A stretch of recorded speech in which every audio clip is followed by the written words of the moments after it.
he will request softer rocks tomorrow. The older woman replies that if he finds any, he should bring them to her kitchen to grind. Even half asleep, the camp manages a low hum of laughter. The treatments wind down. Bandages are secured. Herbs are set aside. The last sips of warm liquid are finished. One by one, those still awake lie back onto their mats. The lamps burn lower, flames shrinking to steady nubs of light. You realize that this, too, is part of the mining cycle. Extraction, processing, weighing, healing. Without tending to sore muscles and scraped skin, tomorrow's labor would falter. The older woman finally sits back, stretching her own fingers. Even healers tire. She pinches the wick of one lamp between damp fingers, extinguishing it with a soft hiss. Darkness thickens gently around the hut, and in the fading glow of the remaining lamps, the camp settles deeper into rest, bodies mended as best they can be, ready to face the mountain again when dawn returns. The camp lies in a hush so complete you can hear the faint shifting of sand as the night breeze combs across it. Most lamps have been extinguished now, leaving only a few faint glows near the overseer's shelter and at the edges of sleeping mats. You are nearly ready to lie down yourself when the distant sound of hooves reaches your ears. Soft, irregular, but unmistakable. A small caravan approaches under starlight. It is not dramatic. No thundering procession. No banners snapping in the wind. Just 2 donkeys and 3 figures moving slowly along the path from the river. Their outlines shimmer faintly in the moonlight. The camp stirs, not in alarm but in mild curiosity. Visitors at night are unusual, but not unheard of. Here is your mainstream historical anchor for this section. Trade and travel along the Nile and through adjacent desert routes connected Nubian mining regions to broader networks, bringing occasional merchants, messengers, and officials through even relatively remote settlements. Mobility was a constant feature of life along the river corridor. One of the approaching figures raises a hand in greeting as they near the outer huts. A miner rises quietly and walks to meet them, lamp held low to illuminate faces. The light reveals travel-worn expressions and cloaks dusted from road and riverbank alike. You edge closer, careful not to intrude. The newcomers carry small bundles, rolled cloth, perhaps goods for exchange. One donkey bears a compact load secured with rope. The animals look patient but tired. The lead traveler speaks softly. He brings news from upriver. A shipment of gold from another camp reached the river port safely last week. Traders from the north are expected within the next moon cycle. Supplies, linen, metal blades, maybe even fresh pottery may follow. The miners listen closely. Information is as valuable as grain here. Historians still argue about the regularity of communication between remote mining camps and larger urban centers. While it's clear that goods moved along these routes, the frequency and predictability of such exchanges varied with season, politics, and environmental conditions. One of the travelers unwraps a small object and holds it near the lamp. It's a bead of deep blue glass, luminous even in faint light. Gasps ripple softly through the small group. Glass production was well established in ancient Egypt and the Near East, and such beads often traveled far through trade. This one has likely passed through several hands already. A quirky tidbit emerges when a miner whispers that blue beads protect against jealous spirits. Another counters that jealous spirits probably prefer gold. That's joke number 1 for this section, light and low. The traveler produces another item. A narrow bronze blade, sharper and finer than the worn tools stacked near the mine entrance. Metal tools were not unknown here, but quality varied depending on access to trade goods. A sharper blade means cleaner cuts, quicker work, fewer frayed ropes. You sense a subtle shift in mood. Visitors bring not just objects but reminders of a wider world. Cities with bustling markets, temples humming with ritual, fields stretching green along the Nile. The traveler mentions rumors from farther north, political changes, perhaps tension between rival authorities. The details are vague, filtered through layers of retelling. Historians still argue about specific political transitions in various Nubian and Egyptian periods, especially when relying on fragmentary inscriptions and later accounts. News traveled, but it traveled imperfectly. A miner asks whether the Nile flood this year was generous. The traveler nods. The water rose well, fields prospered. Relief flickers across a few faces. Agricultural success along the river means stable grain supplies for camps like this one. Joke number 2 slips in when one traveler claims that in the north, some nobles wear gold so heavy they can barely lift their heads. A miner mutters that perhaps that is why they need so many servants. A few suppressed laughs drift into the night. One of the donkeys snorts loudly, startling a sleeping child who sits up briefly before being soothed back down. The animal's load is adjusted, and a small sack is handed over, likely containing dried goods or letters sealed in wax. You watch as the overseer emerges from his shelter, alerted by the quiet commotion. He exchanges measured greetings with the travelers. No dramatic bows, just formal nods. Information passes between them in low tones. Historians still argue about the autonomy of mining overseers, whether they operated as direct agents of royal authority or more independent contractors obliged to deliver quotas. Encounters like this, brief and businesslike, hint at layered hierarchies that are difficult to reconstruct fully. The blue bead is passed from hand to hand for closer inspection. Even in near darkness, its color feels almost otherworldly. A miner jokes softly that if they find blue stone in the hills tomorrow, they will start a new business. That's joke number 3, and it earns tired smiles. The travelers decline a full meal. They've already eaten, but accept water and a place to rest near the edge of camp. Their donkeys are tethered close by. The brief flurry of activity subsides as quickly as it began. The bead is returned carefully.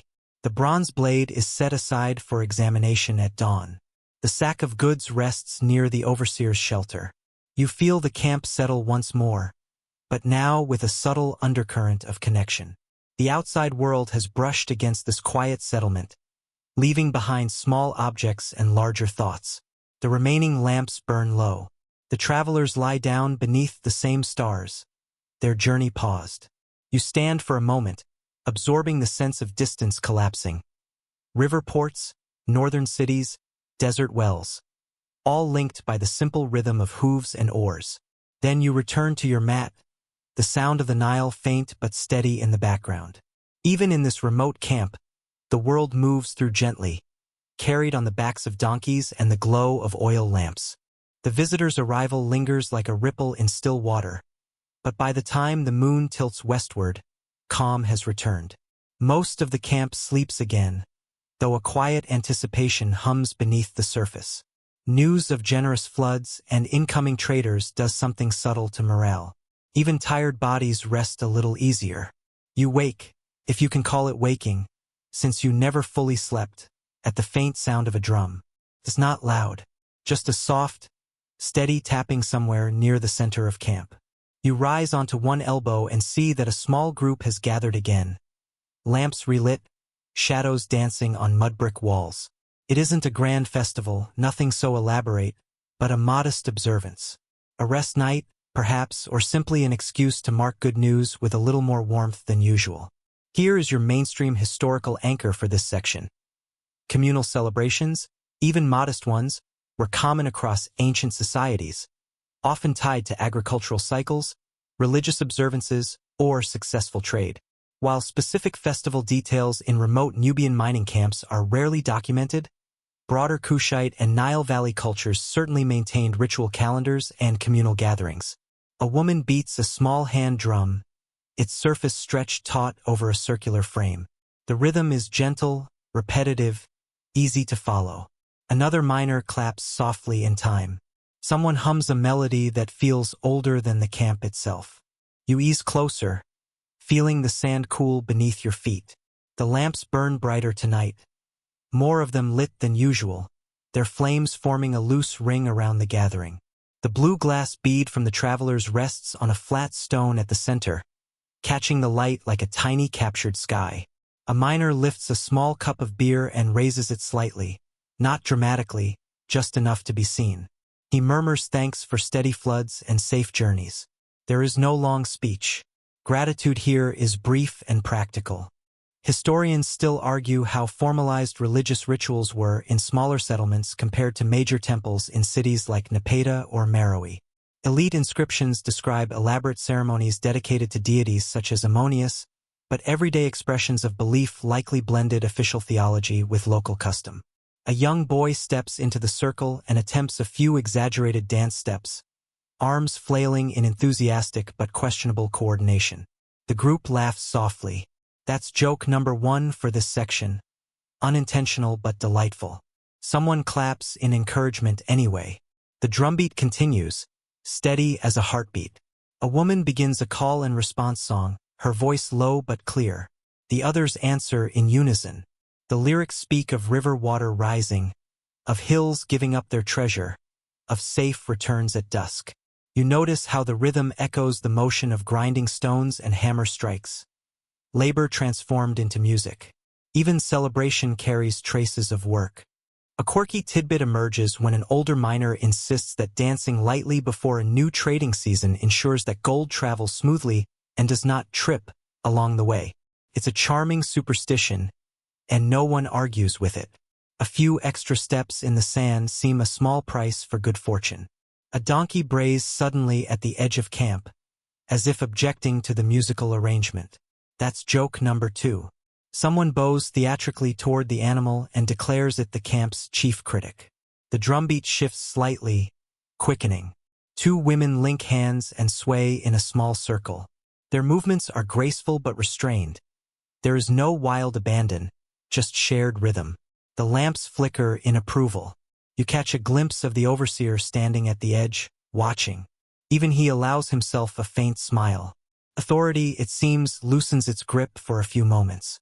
Historians still argue about the precise cultural synthesis in Kushite regions. How much Egyptian religious practice blended with indigenous Nubian traditions. Artistic evidence shows hybrid iconography in certain periods, but the lived experience of common workers remains harder to pin down.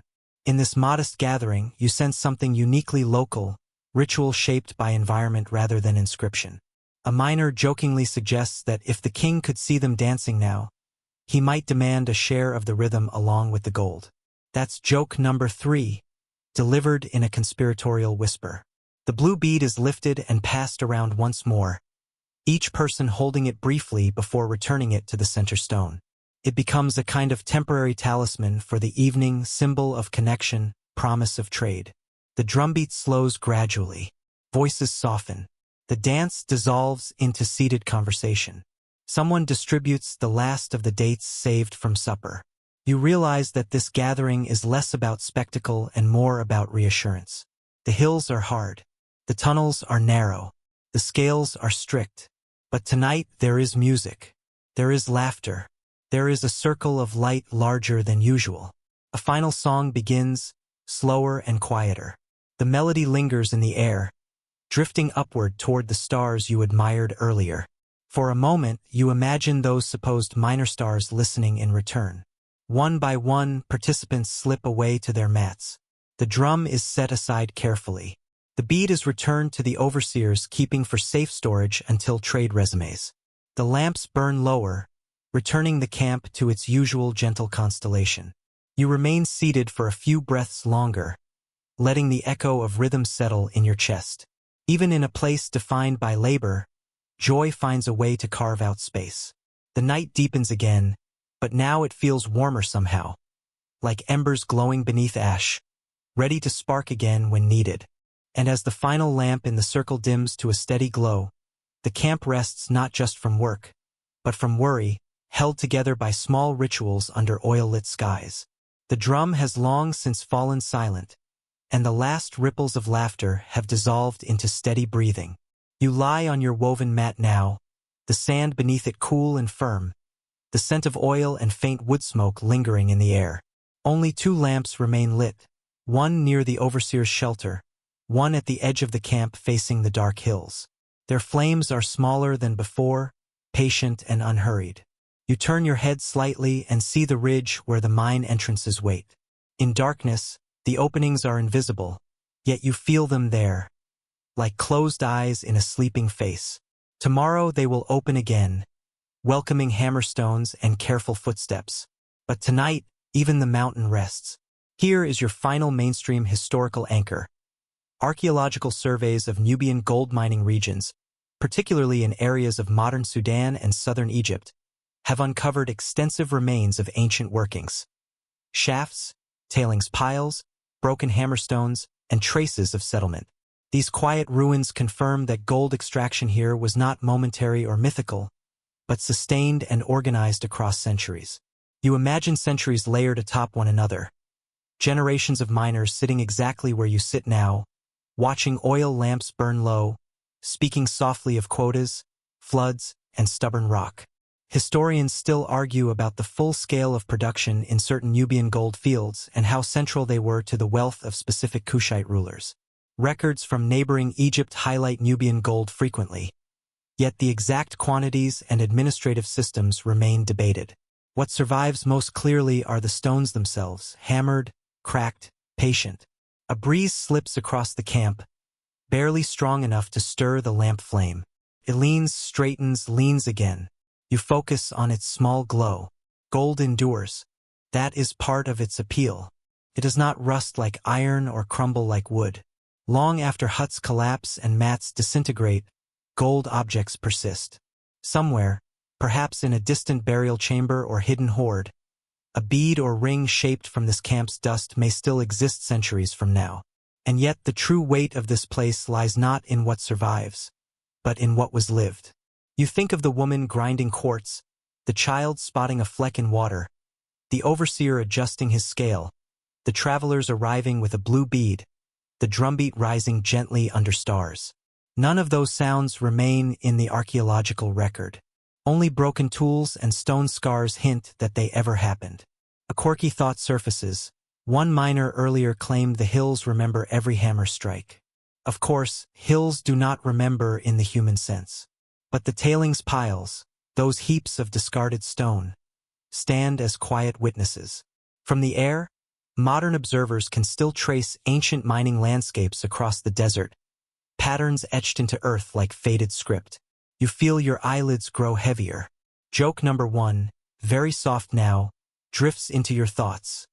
If the mountain truly kept count of every complaint, it would need its own overseer. You almost smile in the dark. The second lamp sputters briefly as its oil thins. Someone stirs, half awake, and reaches to adjust the wick. Even in sleep, care persists. You consider the long chain of value that began with a flicker in quartz and ended in distant adornment. Gold travels. People often do not.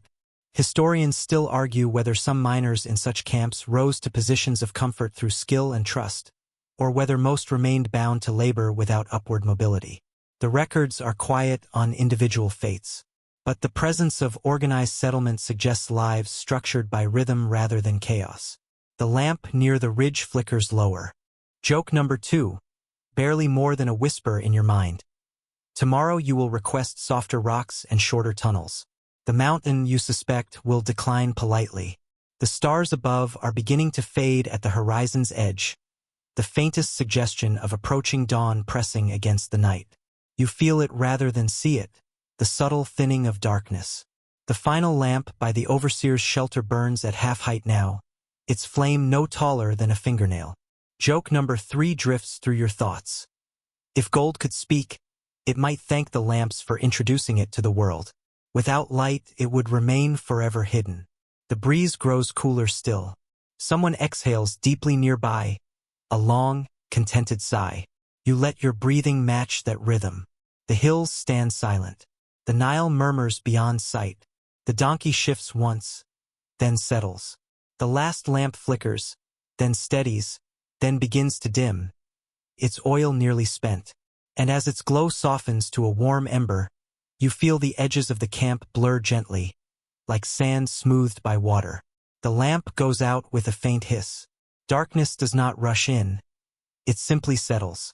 You lie beneath the wide Nubian sky, surrounded by sleeping miners and the quiet endurance of stone. The gold rests in sealed pouches. The scales are still. The drum is silent.